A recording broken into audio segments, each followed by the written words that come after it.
boys and girls, it's Miss Atkinson, and we're going to start part 3. I'm going to go over a couple of examples with you. We're going to look at 140, and we're going to do the factor tree method and the ladder tree method, just for you to be able to see it one more time. So, remember our prime suspects are 2, 3, 5, 7, 11.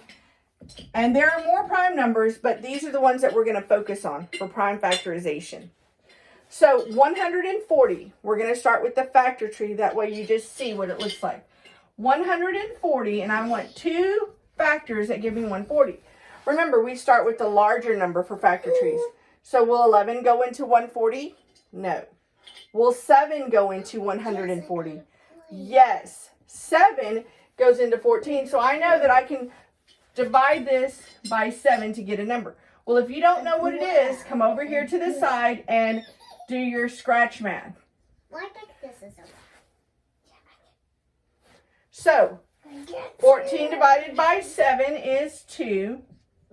2 times 7 is 14. Bring down my 0. And because that 0 is there, you have to go 0 divided by 7 is 0. So I know 7 times 20 is 140. Now, if you just put 2, 7 times 2 does not give you 140. It gives you 14. So you can catch your mistake there. So I come back over here. 7 is prime, so I'm going to circle it. 20 is not prime.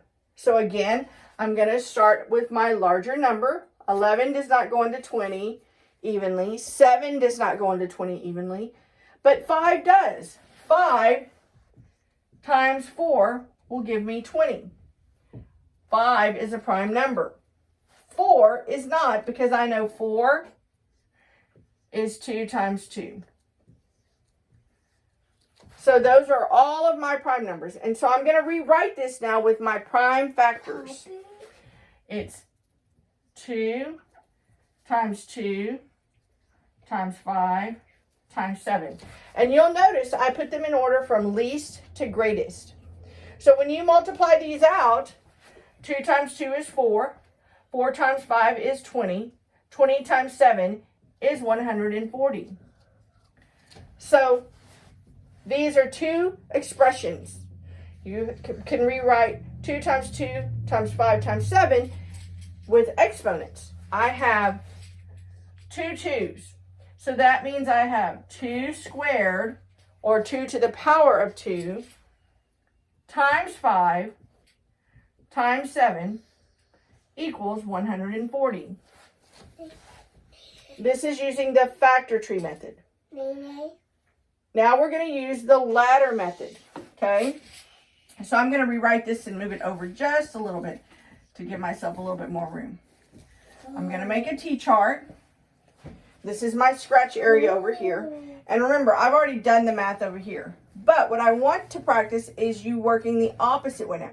So when you're using the ladder method, you're going to start with the smaller number. You're always going to start with 2.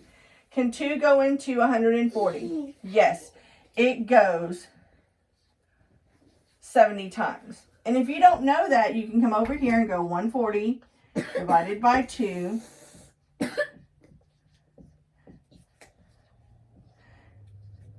And I get 70, okay? And I'm going to continue working. It ends in 0, so I know it's still divisible by 2.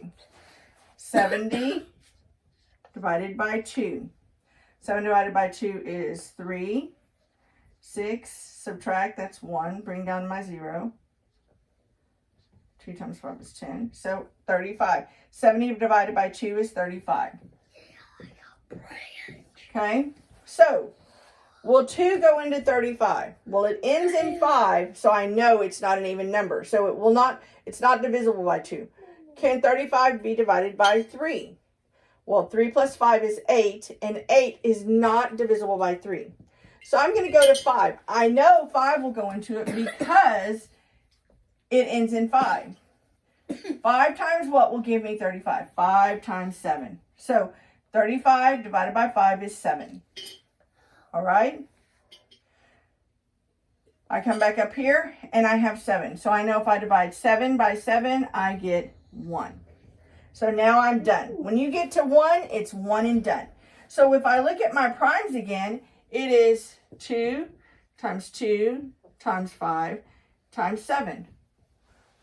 And when I rewrite it exponentially, I have 2 2's, so that's 2 to the second power, or 2 squared, times 5 times 7. And you will see that both methods give me the same solution, or the same 2 expressions in the end. This is a look at prime factorization. All right, boys and girls, I hope you're ready to go. If you have any questions, email your teachers. Reach out to us and we're here to help you. Okay? You guys have fun with prime factorization. Bye.